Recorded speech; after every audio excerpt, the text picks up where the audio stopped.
ସ୍ୱାଗତମ୍। ଆଜିକାଲି ଦେଖିବାକୁ ଗଲେ କ୍ୟାରିୟର ଆଉ ବ୍ୟକ୍ତିଗତ ଜୀବନ ଏ ଦୁଇଟାକୁ ସଠିକ୍ ଭାବେ ଆଗେଇ ନେବା ମାନେ ବହୁତ ବଡ଼ ଚ୍ୟାଲେଞ୍ଜ। ହଁ, ନିଶ୍ଚୟ। ଆମ ପାଖରେ ଆପଣଙ୍କର କିଛି ଲେଖା ଆଉ ଗବେଷଣା ନୋଟ୍ସ ଅଛି। ଲାଗୁଛି ଏଗୁଡ଼ିକ ଏହି ବିଷୟରେ ବହୁତ ଭଲ ଆଇଡିଆ ଦଉଛି। ତେବେ ଆଜି ଆମେ ସେଇ ମୂଳଦୁଆ ବିଷୟରେ ଟିକେ କଥା ହେବା। ହଁ, ଏ ଯୋଉ ଉତ୍ସଗୁଡ଼ିକ ଅଛି ନା, ସେଗୁଡ଼ିକ ଗୋଟେ ବହୁତ ବଡ଼ ଢାଞ୍ଚା ଦଉଛି। ଏଟା କେବଳ ଚାକିରି ଖୋଜିବା କଥା ନୁହେଁ, ବରଂ ଗୋଟେ କେମିତି କହିବି ସନ୍ତୋଷଜନକ ଆଉ ଟିକେ ଲମ୍ବା ସମୟ ପାଇଁ ସ୍ଥାୟୀ ଜୀବନ ଗଢ଼ିବା ପାଇଁ ଗାଇଡ୍।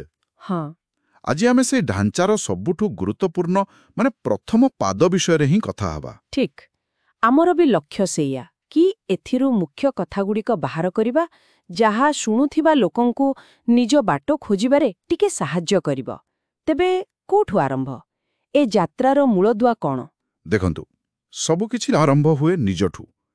ଏ ଉତ୍ସଗୁଡ଼ିକ ବାରମ୍ବାର କହୁଛନ୍ତି ଯେ ପ୍ରଥମ ଆଉ ସବୁଠୁ ଜରୁରୀ ପଦକ୍ଷେପ ହେଉଛି ଆତ୍ମା ଆବିଷ୍କାର। ସେଇ ପୁରୁଣା କଥା, କିନ୍ତୁ ସବୁବେଳେ ସତ। ନିଜକୁ ଜାଣ।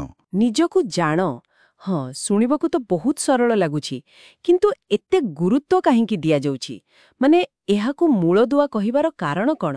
କାରଣ ଆପଣ ଭାବନ୍ତୁ, ଯଦି ଆପଣଙ୍କର ଆରମ୍ଭ ବିନ୍ଦୁ ଆପଣ ଏବେ କୋଉଠି ଅଛନ୍ତି ସେଇଟା ହିଁ ସ୍ପଷ୍ଟ ନୁହେଁ, ତାହେଲେ ଆଗକୁ କୋଉ ଦିଗରେ ଯିବେ ସେଇଟା ଠିକ୍ କରିବା କେତେ କଷ୍ଟ ହେବ। ହଁ, ସତ କଥା। ଏହା ହେଉଛି ଆପଣଙ୍କର ସେଇ ଭିତରର କମ୍ପାସ ଭଳି। ମାନଚିତ୍ର ଥାଇପାରେ, କିନ୍ତୁ ଆପଣ ମାନଚିତ୍ରରେ କୋଉଠି ଅଛନ୍ତି ଜାଣିଲେ ତ ରାସ୍ତା ବାଛିବେ। ଆଚ୍ଛା। ତେଣୁ ନିଜର ପ୍ରକୃତ ସ୍ୱଭାବ, ଶକ୍ତି କ'ଣ, ମୂଲ୍ୟବୋଧ କ'ଣ, କୋଉ କଥା ଆପଣଙ୍କୁ ପ୍ରେରଣା ଦିଏ, ଏସବୁକୁ ଭଲ ଭାବେ ବୁଝିବା ଦରକାର। ତାହେଲେ ଯାଇ ଭବିଷ୍ୟତ ପାଇଁ ଠିକ୍ ନିଷ୍ପତ୍ତି ନେଇ ହେବ। ଆଉ ଗୋଟେ ଭଲ କଥା ଉଲ୍ଲେଖ ଅଛି ଯେ ଏଇଟା କିଛି ଗୋଟେ ଦିନରେ ସରିଯିବା କାମ ନୁହେଁ। ଏକ ନିରନ୍ତର ପ୍ରକ୍ରିୟା। ଆମେ ବଦଳିବା ସାଙ୍ଗେ ସାଙ୍ଗେ ଏହା ବି ବଦଳେ। ଏକଦମ ଠିକ୍। ହଁ, ଏଟା ବହୁତ ଜରୁରୀ। ଆମେ ତ ସବୁବେଳେ ବଦଳୁଛେ, ଶିଖୁଛେ, ତା ଆମର ନିଜ ବିଷୟରେ ଧାରଣା ବି ସେମିତି ବିକଶିତ ହେବା କଥା। ତାହେଲେ ଏଇ ଯୋଉ ଆତ୍ମା ଆବିଷ୍କାର କଥା କହୁଛନ୍ତି, ଏଥିରେ କେଉଁ କେଉଁ ଦିଗ ଉପରେ ଧ୍ୟାନ ଦେବାକୁ କୁହାଯାଇଛି? କ'ଣ କ'ଣ ଜାଣିବା ଦରକାର ନିଜ ବିଷୟରେ? ହଁ, ଏଠି ଢାଞ୍ଚାଟା ବହୁତ ବିସ୍ତୃତ ତାଲିକା ଦେଇଛି। ଏମିତି କିଛି ଦିଗ ହେଲା, ପ୍ରଥମତଃ ଆପଣଙ୍କର ଆଭ୍ୟନ୍ତରୀଣ ବ୍ୟକ୍ତିତ୍ୱ କୋର୍ ପର୍ସନାଲିଟି। ତାପରେ ଆପଣଙ୍କର ମୂଳ ଶକ୍ତି, କୋଉ କାମ ଆପଣ ସହଜରେ ଭଲ କରିପାରନ୍ତି।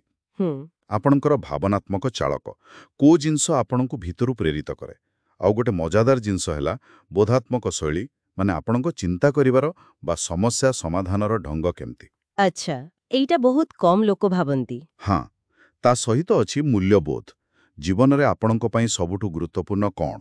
ଆପଣଙ୍କର ଆଗ୍ରହ, ଆପଣଙ୍କର ପ୍ୟାସନ୍, କେଉଁ ପରିବେଶରେ ଆପଣ ସବୁଠୁ ଭଲ କାମ କରନ୍ତି, ଆପଣଙ୍କୁ କି ପ୍ରକାର ସମର୍ଥନ ଦରକାର। ଏମିତି ଆହୁରି କିଛି ଅନ୍ତର୍ନିହିତ ଗୁଣ ବିଷୟରେ ବି କୁହାଯାଇଛି। ବା, ଏ ତାଲିକା ତ ବହୁତ ଲମ୍ବା ଆଉ ଗଭୀର। ବିଶେଷ କରି ସେଇ ଭାବନାତ୍ମକ ଚାଳକ ଆଉ ବୋଧାତ୍ମକ ଶୈଳୀ, ଏଗୁଡ଼ିକ ଉପରେ ସାଧାରଣତଃ କମ୍ ଧ୍ୟାନ ଦିଆଯାଏ। ଏସବୁକୁ ଆବିଷ୍କାର କରିବା ପାଇଁ କିଛି ବାଟ ଅଛି କି? କିଛି ପଦ୍ଧତି କଥା କୁହାଯାଇଛି? ହଁ, ମୁଖ୍ୟତଃ 3ଟି ଉପାୟ ବିଷୟରେ କୁହାଯାଇଛି। ପ୍ରଥମଟି ହେଲା ଆତ୍ମନିରୀକ୍ଷଣ। ଇଣ୍ଟ୍ରୋସ୍ପେକ୍ସନ୍। ହଁ, ଇଣ୍ଟ୍ରୋସ୍ପେକ୍ସନ୍ ନିଜ ଭିତରକୁ ଦେଖିବା। ନିଜର ପୁରୁଣା ଅନୁଭୂତି, ସଫଳତା ହେଉ କି ବିଫଳତା, କିଛି ଚ୍ୟାଲେଞ୍ଜେସ୍, ଏସବୁ ଉପରେ ଗମ୍ଭୀର ଭାବେ ଚିନ୍ତା କରିବା। ସେଥିରୁ କ'ଣ ଶିଖିବାକୁ ମିଳିଲା, ବିଶେଷ କରି ବିଫଳତାରୁ। ଲୋକେ ଭାବନ୍ତି ବିଫଳତା ଖରାପ, କିନ୍ତୁ ସେଥିରୁ ବହୁତ କିଛି ଶିଖିହୁଏ। ଠିକ୍। ନିଜର କୌଶଳଗୁଡ଼ିକୁ, ଟେକ୍ନିକାଲ ସ୍କିଲ୍ସ ଆଉ ସଫ୍ଟ ସ୍କିଲ୍ସ ସବୁକୁ ତାଲିକା କରିବା ବି ଏହାର ଅଂଶ। ବୁଝିଲେ। ନିଜ ବିଷୟରେ ନିଜେ ଚିନ୍ତା କରିବା ତ ଗୋଟେ କଥା, କିନ୍ତୁ ଆମେ ନିଜକୁ ଯେମିତି ଦେଖୁ, ବେଳେବେଳେ ସେଇଟା ପୁରା ଠିକ୍ ନଥାଏ।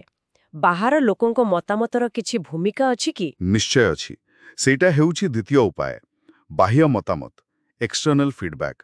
ଉତ୍ସଗୁଡ଼ିକୁ କହୁଛନ୍ତି ଯେ ଆମେ ଯେଉଁମାନଙ୍କୁ ବିଶ୍ୱାସ କରୁ, ଭଲ ସହକର୍ମୀ, ବନ୍ଧୁ, ପରିବାର ଲୋକ, ସେମାନଙ୍କଠାରୁ ଆକ୍ଟିଭଲି ଗଠନମୂଳକ ମତାମତ ମାଗିବା ଦରକାର।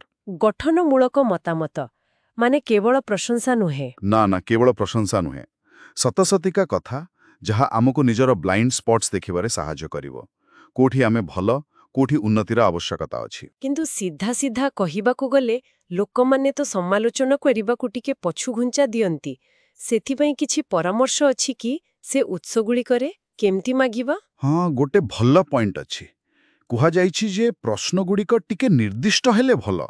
ଯେମିତିକି ସିଧା ନ ପଚାରିକି ମୋ ବିଷୟରେ କ'ଣ ଭାବୁଛ, ଆପଣ ପଚାରିପାରିବେ, ମୋର କେଉଁ ଗୁଣ କାମରେ ବେଶୀ ସାହାଯ୍ୟ କରୁଛି ବୋଲି ଆପଣଙ୍କୁ ଲାଗେ, କିମ୍ବା ଆପଣଙ୍କୁ କ'ଣ ଲାଗୁଛି ମୁଁ କେଉଁ କ୍ଷେତ୍ରରେ ଆହୁରି ଟିକେ ଭଲ କରିପାରିବି, ଏମିତି ପଚାରିଲେ ଲୋକଙ୍କୁ କହିବା ସହଜ ହୁଏ। ହଁ, ଏଟା ବହୁତ ବ୍ୟବହାରିକ ପରାମର୍ଶ। ତାହେଲେ ଆତ୍ମନିରୀକ୍ଷଣ ହେଲା, ବାହ୍ୟ ମତାମତ ହେଲା, ଆଉ କିଛି ସେ ଯୋଉ ଉପକରଣ କଥା କହୁଥିଲେ। ହଁ, ସେଇଟା ହେଲା ତୃତୀୟ ଉପାୟ, ମୂଲ୍ୟାଙ୍କନ ଏବଂ ଉପକରଣ, ଆସେସମେଣ୍ଟସ୍ ଆଣ୍ଡ ଟୁଲ୍ସ। ଏଥିରେ ବହୁତ ପ୍ରକାରର ଟୁଲ୍ ଅଛି। ଉଦାହରଣ ସ୍ୱରୂପ ହଲାଣ୍ଡ କୋଡ୍ ବା RISEC ଦିଆଯାଇଛି। RISEC? ହଁ, ରିଏଲିଷ୍ଟିକ୍, ଇନଭେଷ୍ଟିଗେଟିଭ୍, ଆର୍ଟିଷ୍ଟିକ୍, ସୋସିଆଲ, ଏଣ୍ଟରପ୍ରାଇଜିଂ, କନଭେନସନାଲ। ଏଇଟା କ୍ୟାରିୟର ଆଗ୍ରହକୁ ଚିହ୍ନଟ କରିବାରେ ବି ସାହାଯ୍ୟ କରେ। ଆଉ ଅଛି MBTI, ମାୟର୍ସ ବ୍ରିଗ୍ସ। ସେଇଟା ବ୍ୟକ୍ତିତ୍ୱର ପ୍ରକାର ଆଉ କାମ କରିବାର ଶୈଳୀ ବୁଝାଏ, ଆପଣ ଇଣ୍ଟ୍ରୋଭର୍ଟେଡ୍ ନା ଏକ୍ସଟ୍ରୋଭର୍ଟେଡ୍ ଏମିତି। ଓ, MBTI ତ ବହୁତ ଲୋକ ଜାଣିଛନ୍ତି। ହଁ, ଆଉ ଅଛି BIA, ଯାହା ଚରିତ୍ରର ଶକ୍ତି ପାଇଁ। ଷ୍ଟ୍ରେଙ୍ଗଥ୍ସ ଫାଇଣ୍ଡର 2.0 ବି ଅଛି, ମୂଳ ଶକ୍ତି ଜାଣିବା ପାଇଁ। କାର୍ଯ୍ୟସ୍ଥଳ ମୂଲ୍ୟବୋଧ ପାଇଁ ବି ଆକରଣ ଅଛି, ଏମିତିକି 360 ଡିଗ୍ରୀ ଫିଡବ୍ୟାକ୍ ବି ଗୋଟେ ଉପକରଣ। ବାପରେ, ଏତେ ସବୁ ପରୀକ୍ଷା! କିନ୍ତୁ ଏଗୁଡ଼ିକର ଫଳାଫଳକୁ କେତେ ଦୂର ବିଶ୍ୱାସ କରାଯାଇପାରେ? ବେଳେବେଳେ ଲାଗେନି କି ଏଗୁଡ଼ିକ ଲୋକଙ୍କୁ ଗୋଟେ ଛୋଟ ବାକ୍ସ ଭିତରେ ପୂରେଇ ଦଉଛି? ଏଟା ବହୁତ ଗୁରୁତ୍ୱପୂର୍ଣ୍ଣ ପ୍ରଶ୍ନ। ଆଉ ଉତ୍ସଗୁଡ଼ିକରେ ଏ ବିଷୟରେ ସ୍ପଷ୍ଟ ସତର୍କବାଣୀ ବି ଅଛି। ସେମାନେ କହୁଛନ୍ତି ଯେ ସବୁ ଆସେସମେଣ୍ଟସ୍ ସମ୍ପୂର୍ଣ୍ଣ ଭାବେ ବୈଧ ବା ବିଶ୍ୱାସନୀୟ ନୁହେଁ। ଆଚ୍ଛା। ଏହାର ଫଳାଫଳକୁ ଗୋଟେ ସୂଚନା ଭାବେ ନେବା ଉଚିତ, ଗୋଟେ ପଥରଗାର ଭଳି ନୁହେଁ। ଆଉ ଫଳାଫଳକୁ ଠିକ୍ ଭାବେ ବୁଝିବା ପାଇଁ ବେଳେବେଳେ କୌଣସି ପେସାଦାରଙ୍କର ସାହାଯ୍ୟ ବି ଦରକାର ପଡ଼ିପାରେ। ଏଗୁଡ଼ିକ କେବଳ ଗୋଟେ ସହାୟକ। ନିଜକୁ ବୁଝିବା ଯାତ୍ରାରେ ଏହାକୁ ଶେଷ କଥା ବୋଲି ଧରିନେବା ଠିକ୍ ନୁହେଁ। ବହୁତ ଭଲ ଭାବରେ ବୁଝାଇଲେ। ତାହେଲେ ଯଦି ଆମେ ସାରାଂଶ ଦେଖିବା, ଆତ୍ମ ଆବିଷ୍କାର ହେଉଛି ଗୋଟେ ସଫଳ ଆଉ ଅର୍ଥପୂର୍ଣ୍ଣ ଜୀବନର ଓ କ୍ୟାରିୟର ଗଢ଼ିବା ପାଇଁ ପ୍ରଥମ ଆଉ ସବୁଠୁ ଗୁରୁତ୍ୱପୂର୍ଣ୍ଣ କଥା ହେଲା, ଏହା ଏକ ନିରନ୍ତର ଚାଲୁ ରହୁଥିବା ପଦକ୍ଷେପ।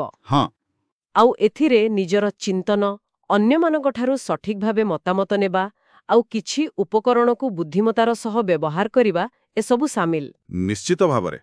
ନିଜକୁ ଯେତେ ଭଲରେ ଜଣେ ବୁଝିବ, ଆଜିକାଲିର ଏ ଯୋଉ ଜଟିଳ ଦୁନିଆ, ସେଥିରେ ନିଜ ପାଇଁ ଏକ ସୁହାଇଲା ଭଳିଆ ରାସ୍ତା ତିଆରି କରିବା ସେତେ ସହଜ ହେବ। ଏଇଟା ହିଁ ସେଇ ପୂରା ଢାଞ୍ଚାର ମୂଳଦୁଆ। ଠିକ୍। ଶେଷରେ ଶ୍ରୋତାମାନଙ୍କ ପାଇଁ ଗୋଟେ ଛୋଟ ଚିନ୍ତା ଛାଡ଼ିଯିବା।